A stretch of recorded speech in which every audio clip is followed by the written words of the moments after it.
কালারটা পুরো একের হইছে কলম মনুরা। লিটন ভাই কইলো তুমি বলে আমার লেগে চিকেন বারবিকিউ বানাইতেছো। আপনি আমার একমাত্র দুলা ভাই, আপনার লেগে চিকেন বারবিকিউ বানামু না তা কার লেগে বানামু? রয়্যাল ভাইয়া এখন ম্যারিনেট করা শুরু কর। আচ্ছা, প্রথমে একটু ভান্ডের মধ্যে দিতে আসি টক দই, আদা বাটা, রসুন বাটা, পুদিনা পাতা বাটা, বোম্বাই মরিচ বাটা, tomato sauce, soya sauce, oyster sauce, barbecue sauce, পরিমাণ মতো নুন, চিকেন বারবিকিউ মশলা, হররার তেল।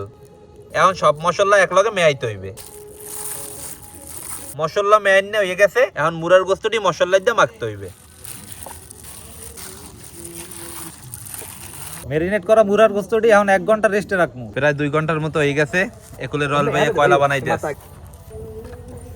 কয়লাও বানাইনে প্রায় হয়ে গেছে। রয়্যাল ভাইয়া কয়লা বানাইয়া উপরে নেট দিয়ে দিয়েছে। এখন নেটের উপরে তেল ব্রাশ করতে হবে, নাইলে মুরার গোস্তটি লাগিয়ে পড়বে। হররার তেল না, হ্যাঁ, নেটে তেল মাখা হয়ে গেছে।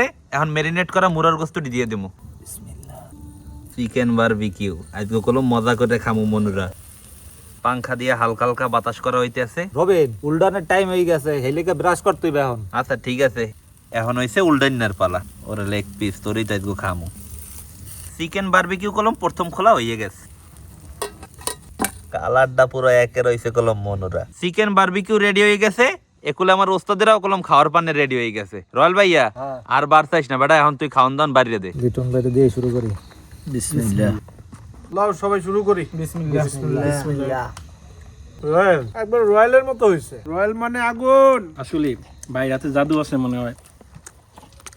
জম্মের মতো ভাই। 10 আমাকে নিঃসন্দেহে দিতে হবে। লিটন ভাই ভাই তোমার দ্বারা কি রেটিং আর চাওয়া লাগবে? আমার দা চাওয়া লাগে না, হিসেবে দেওয়া উচিত বেশি, তাই বেশি দিলাম না। বাইরে আমার 10-এ 10 দিলাম। এবার রেস্টুরেন্ট একটা খুলতেই হইবে।